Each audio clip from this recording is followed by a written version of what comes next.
कक्षा 12वीं विषय हिंदी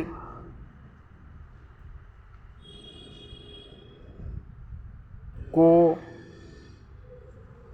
परीक्षा की तैयारी के लिए कैसे पढ़ना चाहिए। तो निम्नलिखित तरीके से परीक्षा की तैयारी करनी चाहिए। पहला,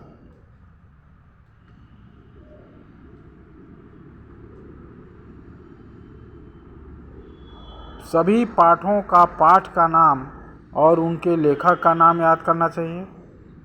दूसरा, याद करने के बाद उसको लिख करके देखना चाहिए कि याद हुआ कि नहीं। अगर लिखते नहीं बन रहा है तो फिर याद करना चाहिए। इसके बाद लिखेंगे, लिख करके मिलान करना चाहिए कि पाठ का नाम और लेखक का नाम याद हुआ कि नहीं। जब यह सुनिश्चित हो जाए कि हाँ पूरा याद हो गया, तब जो है पार्ट 1 से लेकर के अंत तक, लास्ट पार्ट तक जो है उसको कहानी जैसा पढ़ना चाहिए। पढ़ने के बाद आपको जो है ये समझ में आ जाएगा कि गद्यांश का संदर्भ प्रसंग सहित व्याख्या करने के लिए एग्जाम में पूछा जाता है। तो जब पाठ का नाम और लेखक का नाम याद रहेगा तो आप पाठ का नाम और लेखक का नाम याद रहेगा। गद्यांश को पढ़ने के बाद जो है पाठ का नाम और लेखक के नाम समझ में आ जाएगा आपको। तो संदर्भ में लिखेंगे, प्रस्तुत गद्यांश अमुक पाठ से लिया गया है, इसके रचयिता फला है। इसके बाद प्रसंग लिखेंगे। प्रसंग में जो है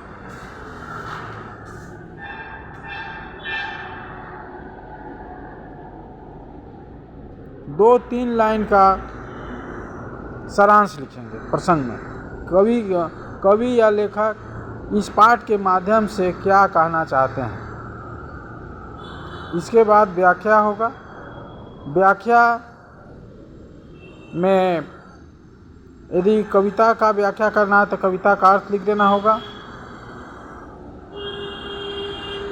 और विशेष में जो है कविता यदि है तो इस कविता में कौन सा रस है, कौन सा अलंकार है, कौन शब्द का प्रयोग किया गया है, तत्सम, तद्भव, देशज, विदेशज, संकर, इन शब्दों में से कौन सा शब्दों का प्रयोग किया गया है।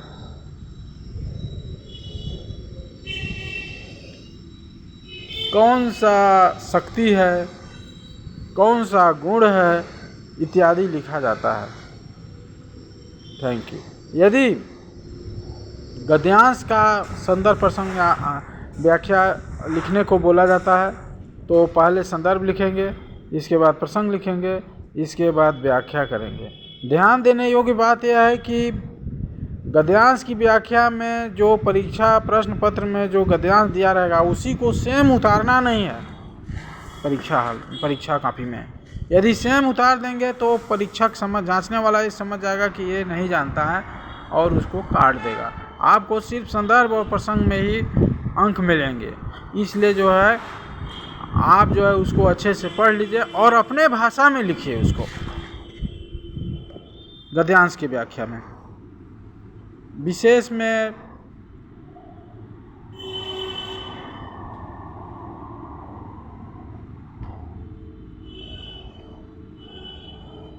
जो आपको समझ में आ रहा है वो लिख दीजिए। कौन सा शब्द है, देशज है, संकर है, विदेशज है।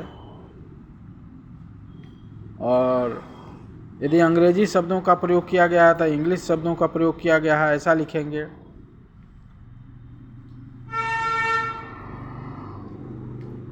जिस छत्तीसगढ़ी भाषा का प्रयोग किया गया था छत्तीसगढ़ी लिखेंगे।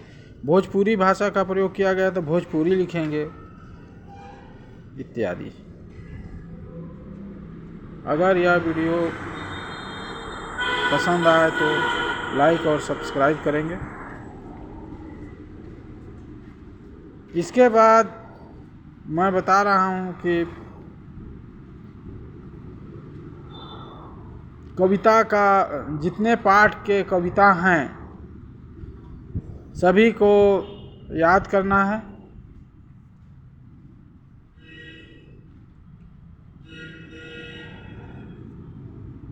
रटना है, प्रश्न उत्तर याद करना है और कविता से संबंधित जो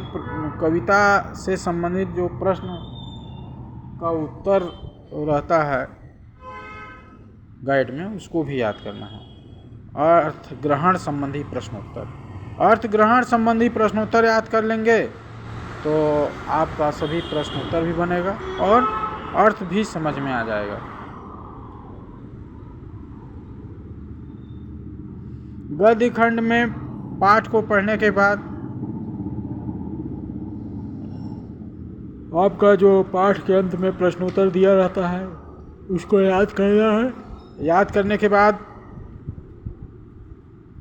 कॉपी में लिख कर देखना है कि याद हुआ कि नहीं। इस तरह से हम परीक्षा का तैयारी करेंगे। एक बार पढ़ेंगे किताब को, 2 बार पढ़ेंगे, 3 बार पढ़ेंगे, 4 बार पढ़ेंगे, जब तक पूरी किताब समझ में ना आ जाए तब तक पढ़ते रहेंगे। और प्रश्न पत्र को 4-5 साल का प्रश्न पत्र लेकर के घड़ी के टाइम से 3 घंटा में सारे क्वेश्चन हल करने का प्रयास करेंगे। 2 बार 3 बार लिख कर देखेंगे कि बन रहा है कि नहीं। यदि नहीं बनता है तो फिर से याद करेंगे। Thank you.